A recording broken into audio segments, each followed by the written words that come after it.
नमस्कार, मैं हूं दिनेश नागर और आप देख रहे हैं न्यूज़ एमपी इंडिया।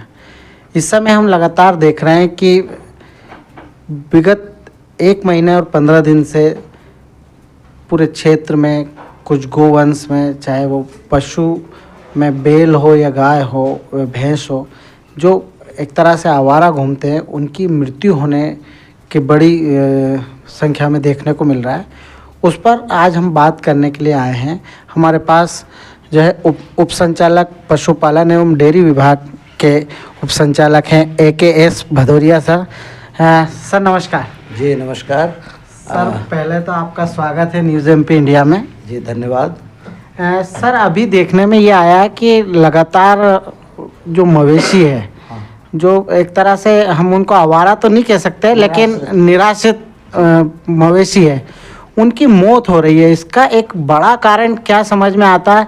क्योंकि आप इसको ज़्यादा बेहतर जानते हैं, तो हम चाहते हैं कि इस पे आप अपना बात रखें। इसमें अभी मैंने भी इस पे संज्ञान लिया है। कई दिनों से आकस्मिक मृत्यु की सूचनाएं प्राप्त हो रही थी।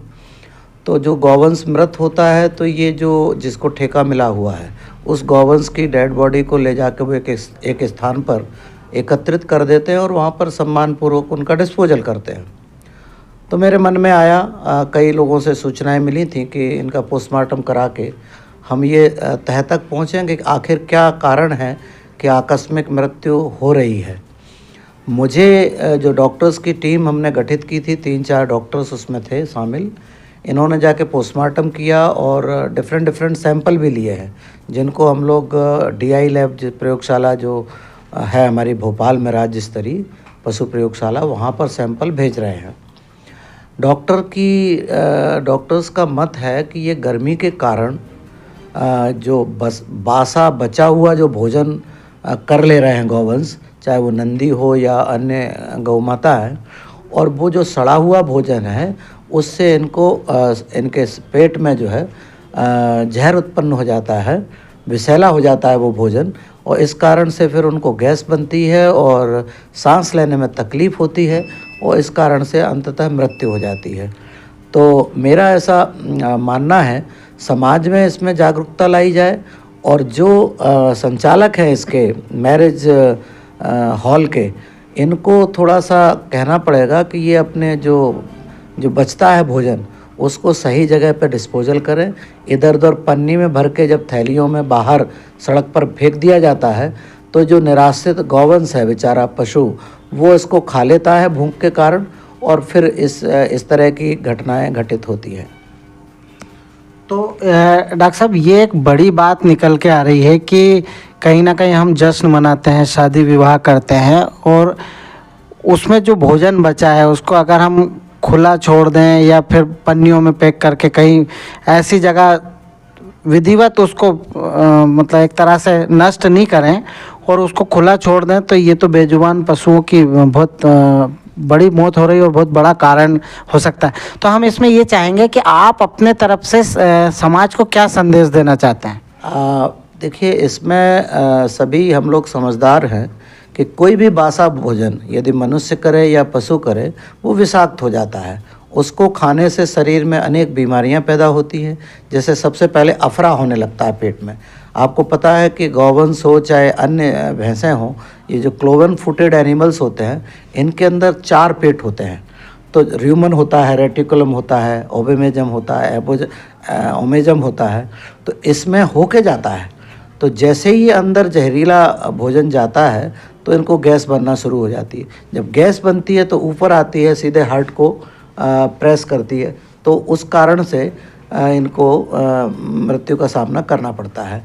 समाज के लिए ये संदेश है कि इस तरह का भोजन जो बचता है उसका सही डिस्पोजल करें, और यदि तत्काल ताज़ा भोजन है तो जो बचा है उसको स्वेच्छा से पशुओं को खिला देंगे तो कोई बीमार नहीं पड़ेंगे।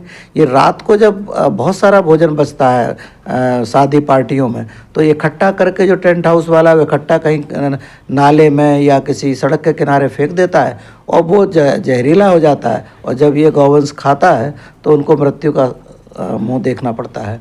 तो इसमें नगर पालिकाएँ, नगर परिषद, यहाँ के अधिकारी, यहाँ के गणमान्य पार्षद लोग इस पर ध्यान देंगे तो इस समस्या से निजात पाया जा सकता है।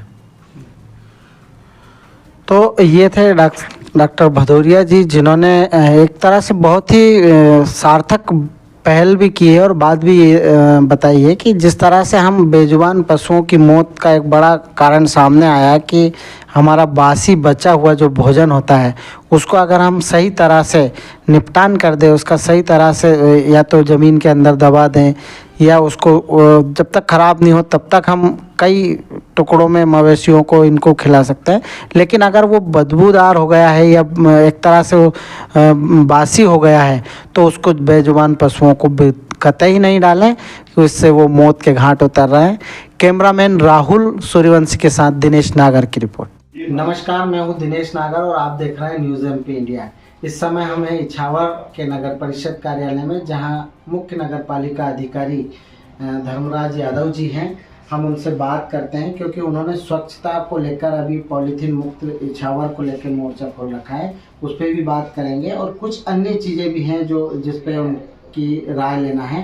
सर, पहले तो नमस्कार, आपका स्वागत है। नमस्कार। सर, हम ये जानना चाह रहे हैं कि एक तो अभी गर्मियों का सीजन शुरू हुआ और इसमें शादियाँ होंगी, तो हमको जो पता चला है कि अभी मवेशियाँ बड़े संख्या में मर जाती हैं, जो निराश्रित मवेशी है वो, उसका एक बड़ा कारण ये निकल के आया है। अभी डॉक्टर साहब बता रहे थे कि जो दूषित भोजन है उसको पन्नियों में पैक करके यहाँ वहाँ फेंक देने से मवेशी खाती है, उसको भी लेके मवेशियाँ मर रही है। तो एक तो इसमें आप क्या करने वाले हैं वो हम जानना चाहते हैं।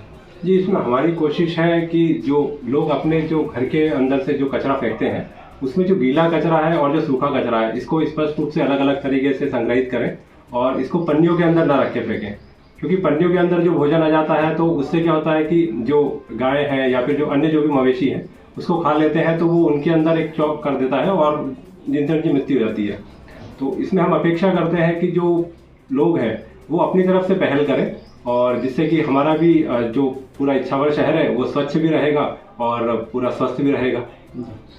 तो सर, एक बहुत आपकी जो पहल है पॉलीथीन मुक्त नगर बनाने की, उसको पूरा नगर सराह रहा है, उसको लेके आप नगर के लोगों से क्या संदेश देना चाहते हैं? जी, हम लोगों से अपेक्षा करते हैं कि वो भी हमारे इस अभियान के अंदर बढ़ चढ़ कर हिस्सा लें और कोशिश करें कि जब भी किसी चीज़ की अपने घर से जब खरीदारी करने के लिए निकलें तो एक थैला अपने साथ में लेकर चलें, तो जिससे कि क्या रहेगा कि वो पॉलीथीन का जो उपयोग है वो धीरे धीरे कम होता जाएगा और हमारा नगर बिल्कुल स्वच्छ हो जाएगा। तो ये थे मुख्य नगर पालिका अधिकारी इछावर धर्मराज यादव जी, जिन्होंने बहुत ही बढ़िया से नगर को एक तरह से सुंदर बनाने के लिए पॉलीथीन मुक्त अभियान शुरू किया है और साथ ही जो मवेशियों को बासा खाना देते हैं उसके लिए भी नागरिकों से अपील की है। कैमरामैन राहुल के साथ दिनेश नागर की।